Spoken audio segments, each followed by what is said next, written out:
Okay, അപ്പോൾ നമുക്ക് ആദ്യം നമ്മുടെ എക്സാം സ്റ്റാർട്ട് ചെയ്താലോ. അപ്പോൾ എല്ലാവരും ബാക്കിയുള്ള എല്ലാ ബുക്കും കാര്യങ്ങളൊക്കെ എടുത്ത് മാറ്റി വയ്ക്കുക.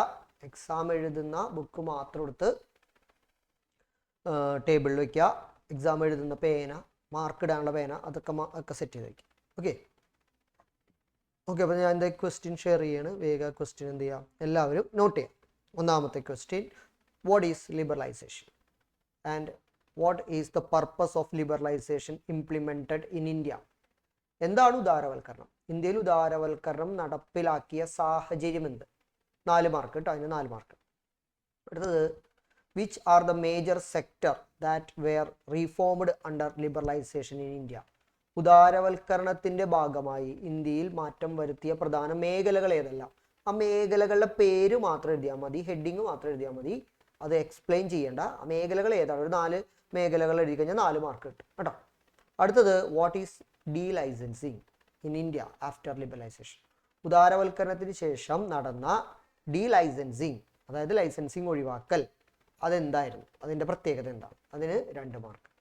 അത്രേ ഉള്ളൂ മക്കളെ. വേഗം എഴുതുക. 10 മിനിറ്റ് ആണ് നമ്മുടെ എക്സാമിൻ്റെ ഡ്യൂറേഷൻ വരുന്നത്. വേഗം ആയിക്കോട്ടെ കേട്ടോ.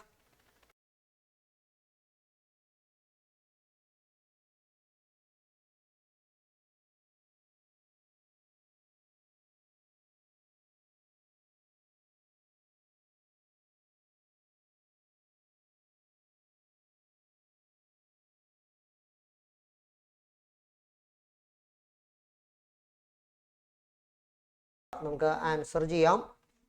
അപ്പോൾ എല്ലാവരും വേഗം ആൻസർ ചെയ്യാനുള്ള ആ ഒരു ഇതൊക്കെ എടുത്ത് വയ്ക്കുക. വേഗം ആയിക്കോട്ടെ കേട്ടോ. ഓക്കെ, അപ്പോൾ നമ്മൾ ഒന്നാമത്തെ ക്വസ്റ്റ്യൻ്റെ ആൻസറാണ് നമ്മൾ പറയാനായിട്ട് പോകുന്നത്. അപ്പോൾ ഒന്നാമത്തെ ക്വസ്റ്റ്യൻ എന്ന് പറയുന്നത് ലിബറലൈസേഷൻ അല്ലേ? ലിബറലൈസേഷൻ എന്താണ്, ഇന്ത്യയിൽ അത് ഇംപ്ലിമെൻറ്റ് ചെയ്യാനുള്ള സാഹചര്യം എന്താണെന്നുള്ളതായിരുന്നു. 4 മാർക്കിൻ്റെ ക്വസ്റ്റ്യൻ ആണത്.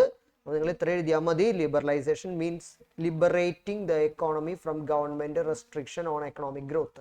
സാമ്പത്തിക വളർച്ചയിൽ ഗവൺമെൻറ്റിൻ്റെ ഇടപെടലുകൾ ഇല്ലാതെ വളരാൻ വേണ്ട ഒരു സമ്പദ് വ്യവസ്ഥയ്ക്ക് വളരാൻ വേണ്ട അവസരം ഒരുക്കുന്നതിനെയാണ് ലിബറലൈസേഷൻ എന്ന് പറയുന്നത്. അപ്പം ലിബറലൈസേഷൻ എന്താണെന്ന് എഴുതിയാൽ 2 മാർക്ക് അവിടെ കിട്ടും കേട്ടോ. വളരെ സിമ്പിളായിട്ട് 2 മാർക്ക് അവിടെ കിട്ടി. ഇനി അടുത്ത 2 പോയിന്റ് നോക്കാം. The early policy of government interventions was excessive interference. ആദ്യ കാലങ്ങളിൽ ഗവൺമെന്റ് സാമ്പത്തിക മേഖലകളിൽ വളരെയധികം കൂടുതലായിട്ട് ഇടപെടുമായിരുന്നു അല്ലെ? Interference create licence permit Raj. അത് പിന്നീട് ഒരു ലൈസൻസ് പെർമിറ്റ് രാജ് ക്രിയേറ്റ് ചെയ്യാൻ കാരണമായി. It led to corruption, delay and inefficiency. അത് പിന്നീട് അഴിമതിക്കും വൈകുന്നതിനും കാര്യക്ഷമതയില്ലാത്തതിനൊക്കെ കാരണമായി മാറി. അത് ആ ഒരു സാഹചര്യത്തിലാണ് ഇന്ത്യയിൽ എന്ത് ചെയ്തത്? ലിബറലൈസേഷൻ കൊണ്ടുവന്നത്. അപ്പോൾ ഇത് ആ 3 പോയിന്റിൽ ആ ആൻസർ ഉണ്ട്. ഇതേപോലെ ഇത് തന്നെ എഴുതണമെന്നല്ല ഞാൻ ഉദ്ദേശിച്ചത്. ഇതേപോലെ നിങ്ങൾ ആ റീസൺ കാര്യം കൃത്യമായിട്ട് എഴുതി. അപ്പോൾ ലിബറലൈസേഷൻ എന്താണെന്ന് എഴുതുകയും ഈ പറഞ്ഞ പോലെ ലൈസൻസ് പെർമിറ്റ് രാജൊക്കെ കൊണ്ടുവരികയും പ്രശ്നങ്ങളൊക്കെ ആയതുകൊണ്ടാണ് ഇന്ത്യയിൽ എന്ത് ചെയ്തത്? ലിബറലൈസേഷൻ കൊണ്ടുവന്നത്. അത് നിങ്ങളുടെ ആൻസറിൽ ഉണ്ടെങ്കിൽ 4 മാർക്ക് കിട്ടും. ഓക്കെ, ഇനി അടുത്ത ക്വസ്റ്റ്യൻ, ഏതെല്ലാം മേഖലകളിലാണ് liberalisation, LPG liberalisation, globalisation, privatisation വന്നപ്പോൾ ഏതെല്ലാം മേഖലകളിലാണ്? ഒന്ന് ഇൻഡസ്ട്രിയൽ സെക്ടർ, പിന്നെ ഒന്ന് ഫിനാൻഷ്യൽ സെക്ടർ, പിന്നെ നികുതി ടാക്സ് സെക്ടർ, പിന്നെ ഫോറിൻ എക്സ്ചേഞ്ച് വിദേശ വിനിമയം, ട്രേഡ് ആൻഡ് ഇൻവെസ്റ്റ്മെന്റ്. ഇതിൽ ഏതെങ്കിലും ഒരു 4 എണ്ണം നിങ്ങൾ എഴുതിയിട്ടുണ്ടെങ്കിൽ 4 മാർക്ക് കിട്ടും. എക്സ്പ്ലനേഷൻ ഒന്നും വേണ്ട, ഈ ഹെഡിങ് മാത്രം മതി. 4 പോയിന്റ് എഴുതിയിട്ടുണ്ടെങ്കിൽ 4 വളരെ സിമ്പിളായിട്ട് 4 മാർക്ക് കിട്ടും കേട്ടോ, വളരെ സിമ്പിളായിട്ട്. ഇതാണ് ഇതിൻ്റെ 2ാമത്തെ ക്വസ്റ്റ്യൻ ആൻസർ. ഇനി 3ാമത്തെ നോക്കാം. ഡീ ലൈസൻസിങ് എന്താണെന്ന് വളരെ സിമ്പിളാണ്. Only a few industries like alcohol, cigarette, hazardous chemicals, industrial explosives, drugs and pharmaceuticals need licence. Other have been delicensed. അതായത് സിഗരറ്റും മദ്യവും വളരെ ദോഷകരമായ കെമിക്കലുകളും അതേപോലെ തന്നെ ഹൈലി ഇൻഫ്ലേമബിൾ പൊട്ടിത്തെറിക്കുന്ന വസ്തുക്കളൊക്കെ, ഡ്രഗ്സ്, ഫാർമസ്യൂട്ടിക്കൽസ് ഒഴികെ ബാക്കിയുള്ളതിൻ്റെ എല്ലാം ലൈസൻസ് എടുത്ത് കളയുന്നതിനെയാണ് ഡീ ലൈസൻസിങ് എന്ന് പറയുന്നത് കേട്ടോ. അത്രേ ഉള്ളൂ, വളരെ സിമ്പിൾ കേട്ടോ. വേഗം മാർക്ക് വേഗം ടോട്ടൽ ചെയ്യുക.